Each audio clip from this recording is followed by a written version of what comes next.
बिस्मिल्लाहिर्रहमानिर्रहीम। अस्सलामुअलैकुम। तहरीक लब्बैक पाकिस्तान के उम्मीदवार पर हमला, हाफिज साद उसर रिजवी की इलेक्शन कैंपेन और मीडिया पर चर्चे।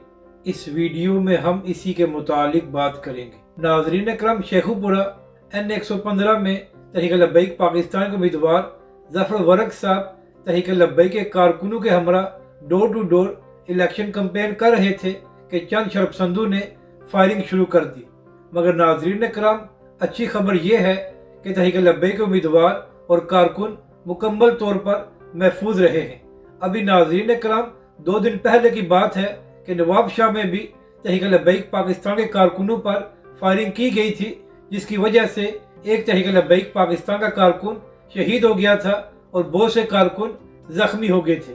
तो नाजरीन कराम, यहाँ पर सवाल यह है कि सिंध और पंजाब की निगरान हुकूमतें सो रही हैं कि इस तरह तहरीक लब्बैक पाकिस्तान के कारकुनों और उम्मीदवारों को निशाना बनाने की कोशिश की जा रही है। तो नाजरीन कराम, इसका मतलब यह है कि तहरीक लब्बैक पाकिस्तान ने उन लोगों को इंतखाबात में चैलेंज किया है जो पिछले 75 साल से पाकिस्तानी वसाइल पर काबिज हैं। तो लिहाजा अब उनसे ये बात हजम नहीं हो रही।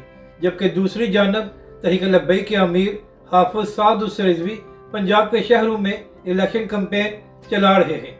नाजरीन कराम, जिस शहर में भी तहरीक लब्बैक पाकिस्तान इलेक्शन रैली निकालती है और जहां भी तहरीक लब्बैक के सरबरा हाफिज साद उसर रिजवी तशरीफ लेकर जाते हैं, तो वहां पर तहरीक लब्बैक के सरबरा का तारीखी इस्तकबाल किया जाता है। और नाजरीन कराम, अहम बात यह है कि मीडिया भी तहरीक लब्बैक पाकिस्तान और हाफिज साद रिजवी की इलेक्शन कैंपेन के हवाले से खबरें दे रहा है। तो नाजरीन कराम, इन इंतखाबात में तहरीक लब्बैक पाकिस्तान के लिए अच्छी खबर यह है कि अब मीडिया भी तहरीक लब्बैक पाकिस्तान को कवरेज देना शुरू हो गया है और इससे तहरीक लब्बैक पाकिस्तान का पैगाम आसानी से अवाम तक पहुंच सकेगा।